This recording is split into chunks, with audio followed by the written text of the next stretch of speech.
صحابہ کے نام پر اہل بیت پہ سوالیہ نشان کھڑا کرتے ہیں، اور ایسے لوگوں کا بھی اعلی کار نہ بنو جو اللہ اکبر اہل البیت کے نام پر صحابہ کو گالیاں دیتے ہیں۔ واللہ صحابہ ہماری ایک آنکھ ہے اور اہل بیت ہماری دوسری آنکھ ہے، ہم دو آنکھ والے ہیں، اور ہمارے ایک ہاتھ میں صحابہ کا دامن ہے اور ایک ہاتھ میں اہل البیت کا دامن ہے۔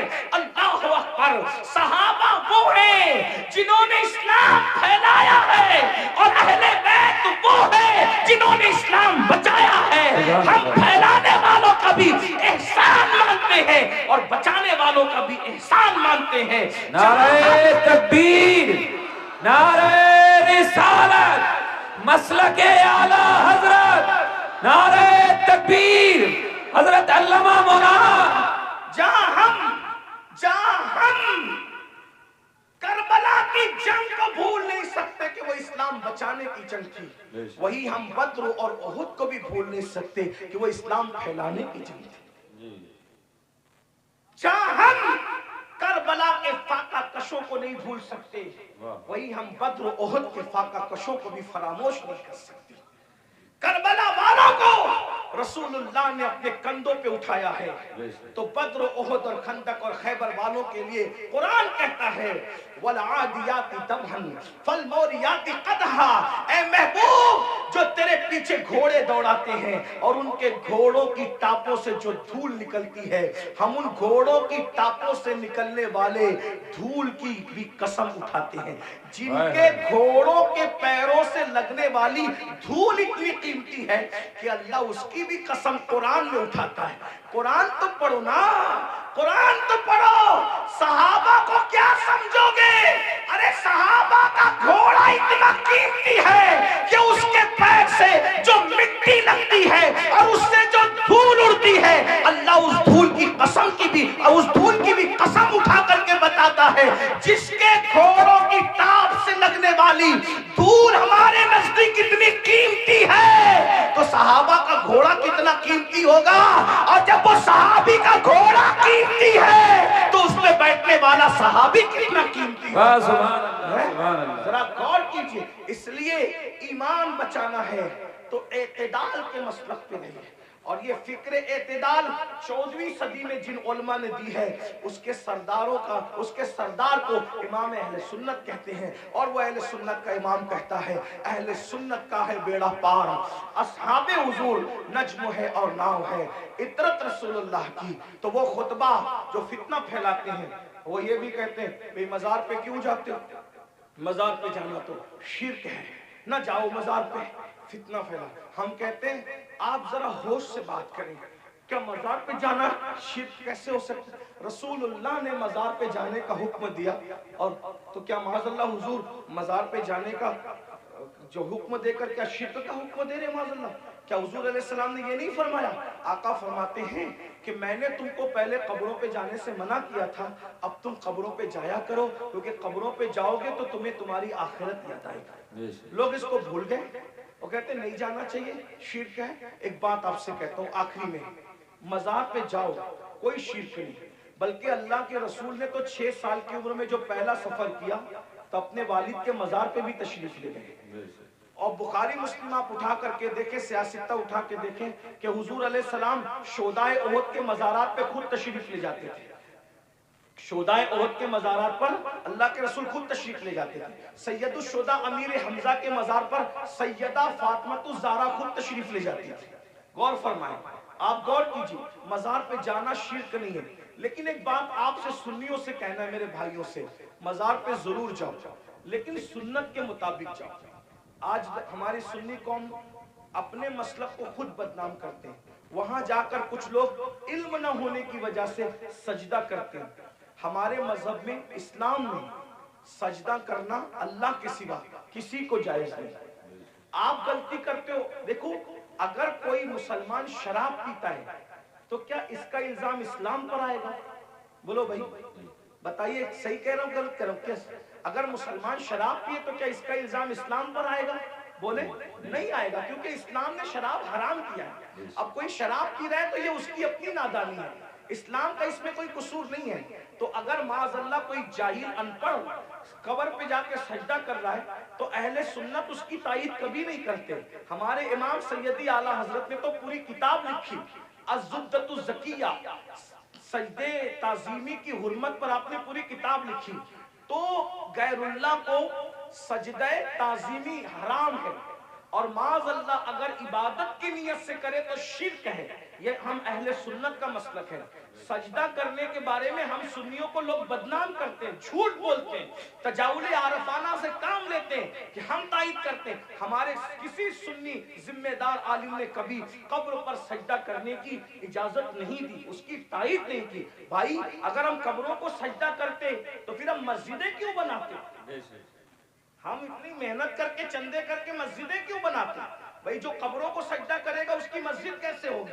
ہماری مسجدیں ہیں. اور آج بھی اتنی گنڈا گردی لوگوں نے کی ہمارے ساتھ، آج بھی پورے ملک ہندوستان میں نہیں بلکہ پوری دنیا میں سب سے زیادہ اگر کسی کی مسجدیں ہیں تو وہ صرف اور صرف ہم اہل سنت و جماعت کی مسجد. بے شک اتنی مسجدوں پہ قبضہ کیا، ناجائز قبضہ کیا، چھینا، پھر بھی سب سے زیادہ مسجدیں ہماری ہیں. الحمدللہ دلی کی جامع مسجد کے بانی سے لے کر مراد آباد کی جامع مسجد کے بانی تک تاریخ اٹھا کر کے دیکھ لو، سب کے سب آپ کو اہل سنت ملیں گے، کوئی اہل بدعت آپ کو نہیں ملے گا. الحمدللہ رب العالمین. لیکن یہ بات سنیوں میں تم سے کہتا ہوں، قبروں پہ جا کے سجدہ مت کرو، اپنا اسلام بدنام ہوتا ہے، اپنا مسلک. اور ایک بات کہتا ہوں، جس چیز سے اللہ رسول نے روک دیا اس میں کبھی کوئی فائدہ ہی نہیں ہے. جب ہم اپنے نبی کو سجدہ نہیں کر سکتے تو ہم کسی ولی کو سجدہ کیسے کر سکتے ہیں؟ ہم کسی پیر کو سجدہ. آپ کو میری بات بری لگے گی تو معاف کرنا، لیکن یہ میں آپ کی آخرت کے لیے کہہ رہا ہوں. آپ سوچیں گے نہیں ہمیں تو فلاں نے بتایا. ایک بات میں آپ سے کہہ دوں، آپ کس کے مرید ہیں؟ آپ کہیں گے میں قادری سلسلے میں مرید ہوں، کوئی آپ کہیں گے میں چشتی سلسلے میں مرید ہوں، کوئی کہے گا میں نقشبندی سلسلے میں مرید ہوں، کوئی کہے گا میں سہروردی سلسلے میں مرید ہوں، کوئی کہے گا میں مداری سلسلے میں مرید ہوں، کوئی کہے گا میں وارسی سلسلے میں مرید ہوں، کوئی کچھ. سب سلسلے جو حق ہے، جتنے بھی سلسلے حق ہیں، سب سلسلے ہمارے سر اور آنکھوں پر ہیں. لیکن یہ علماء کی موجودگی میں ایک بات میں آپ سے کہوں ذمہ داری کے ساتھ، یاد رکھیے کسی بھی سلسلے سے مرید ہونا اس وقت تک کام نہیں آئے گا جب تک کہ تم پہلے شریعت کے مرید نہ بنو. بے شک پہلے شریعت کے مرید بنو پھر قادری ہونا کام آئے گا. پہلے شریعت کے مرید بنو پھر چشتی ہونا کام آئے گا. پہلے شریعت کے مرید بنو پھر نقشبندی ہونا کام آئے گا. پہلے شریعت کے مرید بنو پھر سہروردی ہونا کام آئے گا. اگر شریعت کے مرید نہیں بنے تو نہ غوث پاک بنا دیں گے، نہ غریب نواز بنا دیں گے، نہ شاعر نقشبند بنا دیں گے، نہ شاعر سہرورد بنا دیں گے. لٹکتے رہ جاؤ گے، برباد ہو جاؤ گے. کیونکہ یہ سارے بزرگوں نے شریعت کے لیے ہی اتنی بڑی بڑی قربانیاں دی. اگر غوث پاک گیلان چھوڑ کر بغداد آئے تو صرف تحفظ شریعت کے لیے آئے. یہ غریب نواز اپنا وطن چھوڑ کر، بلکہ مدینہ منورہ کے مدرس تھے غریب نواز، 3 سال مسجد نبوی میں حدیث کا درس دیا. اگر یہ سب کچھ چھوڑ کر کے ہندوستان آئے شریعت کے تحفظ کے لیے، اسلام کی خاطر آئے، ورنہ اور کیا لالچ کی ان کو؟ کیا کوئی تخت پہ بیٹھنا تھا، کوئی تاج حاصل کرنا تھا، کسی کی کٹیا پہ حملہ کرنا تھا، کسی کی زمین پہ قبضہ؟ کچھ بھی نہیں. ایک ہی مقصد تھا، بھٹکے ہوئے آہو کو پھر سوئے حرم لے چلے. دین کے لیے آئے تھے. اس لیے اللہ کو اپنی مرضی سے راضی مت کرو، اللہ کو اللہ کے بنائے ہوئے قانون سے راضی کرو. اللہ کو اللہ کی مرضی سے راضی کرو.